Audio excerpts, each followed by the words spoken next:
नमस्कार मित्रांनो, कसे आहात सगळे? बरे आहात ना?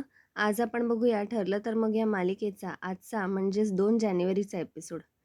मित्रांनो, आजचा एपिसोड फारच धमाकेदार असणार आहे. एपिसोडच्या सुरुवातीला आपल्याला दाखवतात, की सुमन भाजी निवडत असते. पण तिला आठवतं, की महिपतने की नागराजने मिळून कसं तिचं मंगळसूत्र चोरलेलं असतं. आणि नागराज कसा झोपेत बडबडत असतो महिपतच्या नावाने. तेवढ्यात तिथे प्रतिमा येते. सुमन म्हणते, "वहिनी तुम्हाला काय हवं आहे का?" प्रतिमा म्हणते, "अगं तुझं मंगळसूत्र कुठे आहे?" तेव्हा सुमन घडलेला प्रकार सांगते.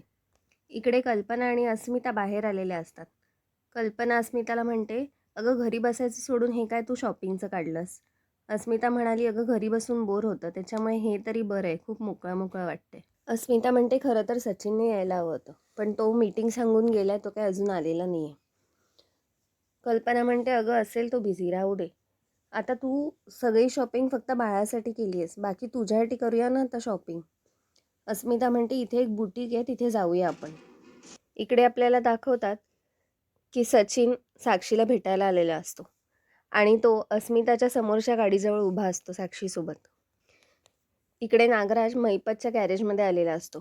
तो महिपतला म्हणतो, "एकेकाळी काय रुबाब होता महिपत शिकरेचा, आता काय होतास तू, काय झालास तू. आता बघ काय अवस्था झाली आहे. हात बांधलेले, पाय बांधलेले. अंघोळ शेवटची कधी केली होतीस आणि कपडे कधी बदलले होतेस शेवटचे, आठवतंय का तुला? नाही ना?" इकडे रविराज सुमनला म्हणतो, "गुंडाने तुझं मंगळसूत्र घेतलं आणि तू गप्प राहिलीस सुमन." अर्जुन आणि सायली म्हणतात, "आपण लगेच पोलीस कंप्लेंट करूया." सुमन म्हणते, "नको नको. जर पोलीस कंप्लेंट केली तर ते मला विचारतील की मी शहराच्या त्या भागात का गेले होते आणि मला ते सांगता येणार नाही." रविराज म्हणतो, "का नाही सांगता येणार? काय झाले? बोल पटकन." सुमन मग सांगते की मी ह्यांचा पाठलाग करत गेले होते. रविराज म्हणतो, "पाठलाग करायची काय गरज होती आणि का गेलीस तिकडे?" सायली म्हणते, "सुमन काकू मला वचन द्या की पुन्हा असं गोष्ट तुम्ही करणार नाही. त्यांच्यावर लक्ष ठेवणं वेगळं आणि त्यांचा पाठलाग करणं वेगळं. तुम्ही स्वतःची काळजी घ्या." इकडे अस्मिता पाणी पित असते रस्त्यात उभी राहून. कल्पना म्हणते, "आता बस कर, आपण आता घरी जाऊया, नको अजून शॉपिंग." तेवढ्यात अस्मिताचं लक्ष सचिनकडे जातो. तो साक्षीला मिठी मारतो आणि गालावर एक किस देतो आणि मग साक्षी तिच्या गाडीत बसून निघून जाते. अस्मिताचं लक्ष सचिनकडे जातं आणि ती जोरात किंचाळते, "सचिन!"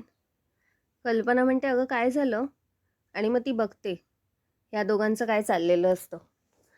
अस्मिताला ते बघून भोवळच येते. कल्पना म्हणते, "अगं लगेच गाडीत बस तू, चल आपण घरी जाऊया." आणि दोघींना आत जातात आणि गाडीत बसून निघून जातात. पण नंतर सचिनच्या लक्षात येतं की अस्मिताने त्याला बघितले आणि तो पण प्रचंड घाबरतो. कल्पना लगेच टेन्शनमध्ये येऊन अर्जुनला फोन करते आणि म्हणते, "अर्जुन हे बघ, अस्मिताला जरा बरं वाटत नाही, तिला त्रास व्हायला लागला आहे. तू आणि सायली जरा घरी येता का पटकन?" अर्जुन म्हणतो, "हो हो, आम्ही लगेच येतो."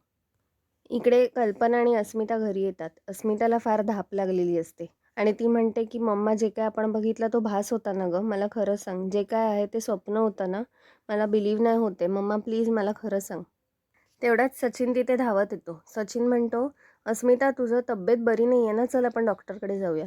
कल्पना म्हणते, "एक जात माझ्या मुलीच्या आसपास भटकायचं नाही, समजलं ना?" तेवढ्यात तिथे प्रताप येतो. तो म्हणतो, "अगं कल्पना काय चाललंय? तुमचा आवाज वरपर्यंत येतोय, काय झालंय?" कल्पना म्हणते, "जावयालाच विचारा त्याने काय केलंय ते." अस्मिता म्हणते, "मला ते दृश्य बघून असं वाटायला लागलं की माझा जीवच तिकडे गेला असता तर बरं झालं असतं." प्रताप म्हणतो, "झालंय तरी काय?" कल्पना म्हणते, "तुमचा जावई भर रस्त्यात एका मुलीसोबत नको नको ते चाळे करत उभा होता." प्रताप म्हणतो, "माझा विश्वासच बसत नाही आहे या गोष्टीवर. तू असं काही करशील?" कल्पना म्हणते, "तुझं इतक्या दिवसापासून त्या मुलीसोबत अफेअर चालू आहे ना? इतके दिवस तू फिरवत होतास ना त्या मुलीशी? म्हणजेच तू माझ्या मुलीला फसवतोयस ना?" प्रताप म्हणतो, "अरे उत्तर दे, ती काय विचारते? कारण तुझ्या चेहऱ्याकडे बघून अजिबात असं वाटत नाही की तुला कसली लाज आहे." तेवढ्यात तिकडे अर्जुन आणि सायली येतात. सायली म्हणते, "काय झालं अस्मिताताई? तुम्हाला बरं वाटत नाही आहे का?" सायली म्हणते, "अगं काय झालं आहे?" अस्मिता म्हणते, "मी आता ठीक आहे. पण मग नेमकंच काय झालं आहे?" सचिन म्हणतो, "काय नाही, ते अस्मिताला ना जरा गैरसमज." कल्पना म्हणते, "बास, आता बस. सुभेदारांच्या घरात खोटेपणाला जागा नाही आहे. आम्ही तुम्हाला किती विश्वासाने आमची मुलगी दिली होती आणि तू दाखवून दिलंस की हा निर्णय फार चुकला आहे आमचा. व्याभिचारी आहे हा माणूस, एक नंबरचा व्याभिचारी आहे. स्वतःची बायको गरोदर असताना भर रस्त्यात एका मुलीला मिठ्या काय मारत होत्या आणि पुढचं मला सांगूसं पण वाटत नाही आहे. शी.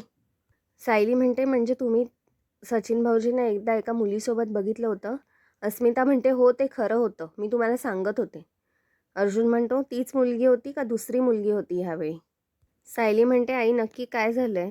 कल्पना सगळा घडलेला प्रकार सांगते. अस्मिता म्हणते, आज मीटिंगला बाहेर पडलेला माझा नवरा मार्केटमध्ये त्याच्या गर्लफ्रेंडसोबत रेड हँडेड पकडला जातो. अस्मिता नंतर सचिनकडे जाते आणि उभी राहते त्याच्यासमोर आणि म्हणते, का केलंस हे सगळं? मी सुंदर नाही आहे? मी प्रेम नाही केलं तुझ्यावर? तू कॅनडाला गेलास, मी एकटी इथे राहिले. का? तर तुझं करिअर घडावं म्हणून. तुझी वाट बघत राहिले, प्रत्येक दिवस तुझ्या फोन कॉलची वाट बघत राहिले. अस्मिताचं हे रूप बघून सगळ्यांच्या डोळ्यात पाणी येतं. मित्रांनो, आजचा भाग इथेच संपला. पुढील भागात आपल्याला दाखवतात की अस्मिता सायलीला म्हणते, मला पाणी वगैरे काही नको, त्यापेक्षा मला विष आणून दे जरा. सचिन म्हणतो, अगं अस्मिता, तू चुकीचा विचार करतेस. माझ्यासोबत जी मुलगी होती ना, ती फक्त माझी कलीग होती. हे गोष्ट ऐकून अर्जुन त्याचा कॉलर धरतो आणि त्याच्या कानाखाली मारतो एक. अर्जुन म्हणतो, आता बस कर. एकच गोष्ट 10 वेळा जर करशील ना, तर त्याला चूकच सांगितली जाते. मी काही दिवसांपूर्वी ह्याला एका मुलीसोबत बघितलं होतं रेस्टॉरंटमध्ये किस करताना. कल्पना म्हणते, अर्जुन तुला सगळं माहिती होतं, मग का नाही सांगितलंस? अर्जुन पुन्हा सचिनला मारायला जातो. तेवढ्यात तिकडे पूर्णा आजीची एंट्री होते आणि ती अर्जुनला थांबायला लावते. मित्रांनो, तुम्हाला आजचा भाग कसा वाटला हे कमेंट्समध्ये नक्की कळवा. आपण भेटूया पुढच्या भागात.